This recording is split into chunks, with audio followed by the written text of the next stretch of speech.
Are you also struggling with this heat wave right now? Because I definitely am.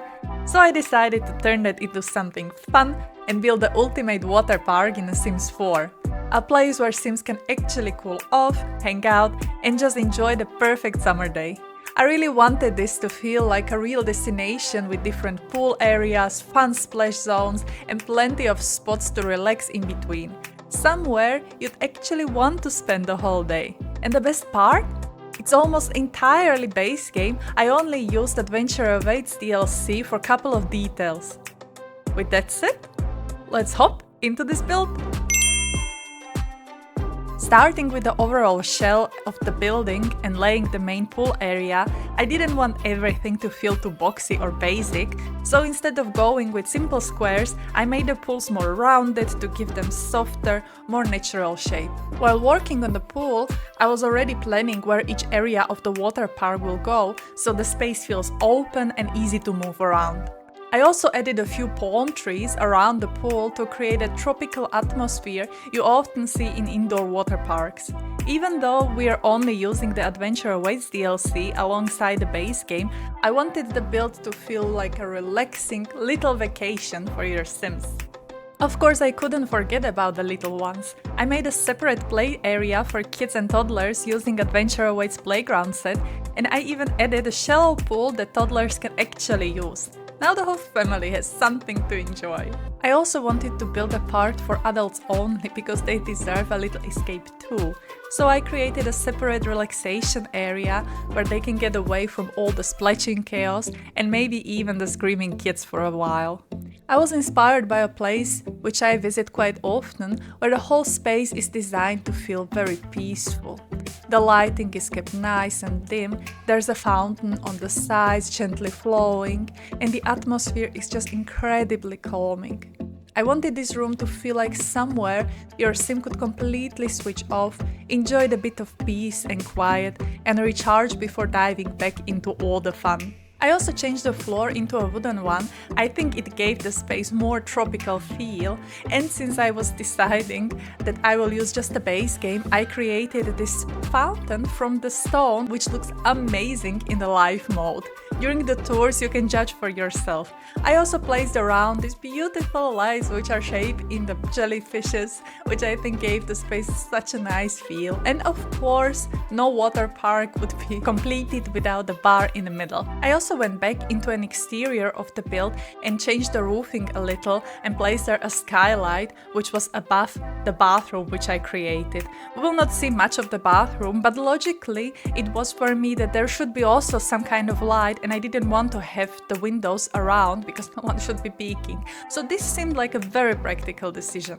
And if we said that no water park would be completed without the bar, no water park would be completed without the dining area. So I created it upstairs with plenty of the tables. I also used the stalls from the session event. They're for free if you would want to make a starter home. You will not spend money on them. And you can get them off the gallery. They're 100% functional, they will work, and you can enjoy the perks of having the food stalls without an extra DLCs.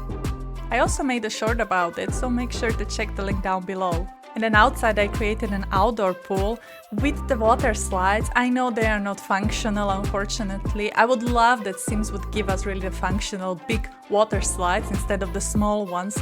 But the functional ones are inside, so your Sim could have a fun, and these are more decorative just for the feeling when you will be around. I also used the cats and dogs items for them, but then I realized I don't have to do it, and I wanted to limit this build completely with just one DLC, so then I will swap it later on in the build. And around I created kind of zen area garden for the adult Sims just to relax, because if you have a beautiful day you want to be outside and just chill. I placed there the trees so your Sim can be under them in the shade.